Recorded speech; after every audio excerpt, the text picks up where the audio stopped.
ការប្រកួតមួយទល់នឹងមួយជាមួយនឹងព្រះមាន13ជុំការប្រកួតរវាងមនុស្សហើយនឹងព្រះប្រព្រឹត្តទៅនៅកន្លែងមួយដែលគេហៅថាណារ៉ូទ្រង់មិនចង់ចូលសង្វៀនជាមួយខ្ញុំម្ចាស់ទេប្រហែលជាទ្រង់ខ្លាចខ្ញុំម្ចាស់ទេដឹងយ៉ាហេគ្មាននរណាម្នាក់នៅក្នុងលោកនេះអាចប្រៀបផ្ទឹមនឹងខ្ញុំបានទេខ្ញុំមានការស្នើសុំមួយនោះគឺកុំងាប់មុនខ្ញុំឲ្យសោះឮថាឯងនេះដល់ហើយកុំសម្លឹងខ្ញុំអញ្ចឹងតាចាស់ល្មូកកាលើកទី1ក្នុងរាប់ពាន់ឆ្នាំនេះហើយដែលខ្ញុំមានអារម្មណ៍ស្លកឈាមបែបនេះខ្ញុំព្រមមិនបានទេ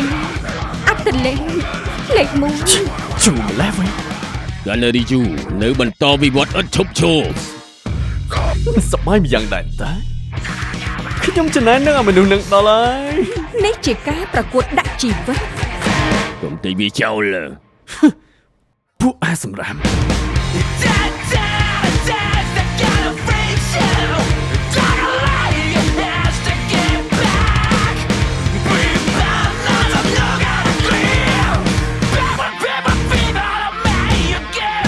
ទស្សនាបាននៅលើគេហទំព័រ KX Diamond